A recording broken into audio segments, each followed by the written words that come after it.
उत्तरांचल नामा में आप सभी का स्वागत है। मैं हूं शक्ति प्रकाश श्रीवास्तव।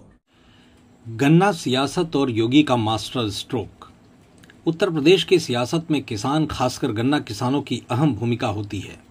ऐसा माना जाता है कि जिस पार्टी की तरफ गन्ना किसानों का झुकाव होता है, सरकार उसी की बनती है। यही वजह है कि सत्ताधारी दल की कोशिश रहती है कि गन्ना किसानों की खुशहाली का विशेष ख्याल रखे। योगी आदित्यनाथ सरकार ने भी यह मर्यादा बनाए रखी है। बीते दिनों योगी सरकार ने अगले पेराई सत्र के लिए गन्ना के राज्य परामर्शित मूल्य में 30 रुपए की बढ़ोतरी कर सियासत का मास्टर स्ट्रोक चल दिया है। विपक्षी दल हतप्रभ हैं कि उनके हाथ से एक बड़ा मुद्दा फिलहाल सरक सा गया है।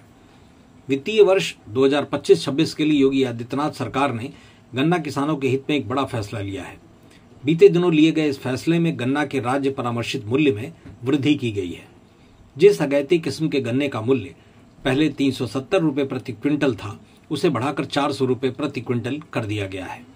इसके अलावा सामान्य प्रजाति के गन्ने का मूल्य 360 रुपए की जगह 390 रुपए प्रति क्विंटल कर दिया गया है। यह घोषणा बुधवार को प्रदेश के मुख्यमंत्री योगी आदित्यनाथ ने की है। पिछले वर्षों में ऐसा देखा गया है कि गन्ना किसानों को लेकर मुख्यमंत्री योगी आदित्यनाथ खासे गंभीर रहते हैं। पिछले 2024 के लोकसभा चुनाव के पहले भी गन्ना मूल्यों में 20 रुपए प्रति क्विंटल की बढ़ोतरी की गई थी। इस बार अभी 30 रुपए प्रति क्विंटल की बढ़ोतरी कर योगी ने प्रदेश की सियासत को एक नया संदेश दिया है। इसे योगी आदित्यनाथ का मास्टर स्ट्रोक माना जा रहा है। इतिहास गवाह है कि गन्ना किसानों ने जिस दल का समर्थन किया है, प्रदेश में उसी की सरकार बनी है। 2007 में गन्ना किसान बीएसपी के साथ थे, लिहाजा सरकार बीएसपी की बनी थी। और जब 2012 में वो पलटे तो फिर प्रदेश में समाजवादी पार्टी की अखिलेश यादव वाली सरकार बन गई।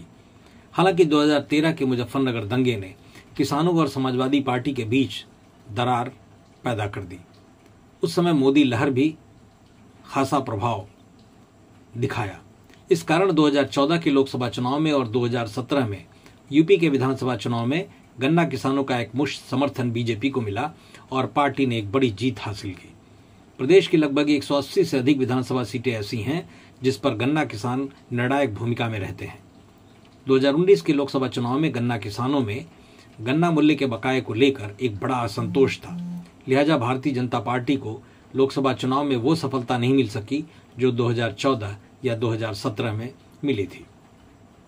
2019 के लोकसभा चुनाव के बाद किसान आंदोलन और इसके असर ने पश्चिमी उत्तर प्रदेश की राजनीति में गन्ना किसानों की भूमिका को और बढ़ाया।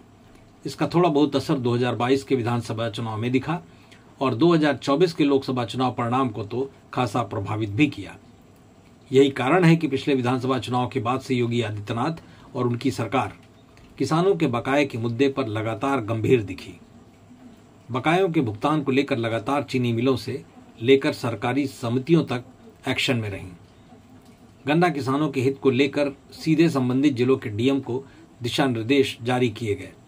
अब गन्ना के राज्य परामर्शित मूल्य में वृद्धि के जरिए किसानों की आय बढ़ाकर योगी आदित्यनाथ सरकार ने उनके बीच अपनी पकड़ और मजबूत कर ली है। इससे विपक्षी दलों पर सियासी दबाव बढ़ गया है। मतलब की बात में आज बस इतना ही। कल फिर मुलाकात होगी इसी समय, इसी चैनल पर। तब तक के लिए नमस्कार।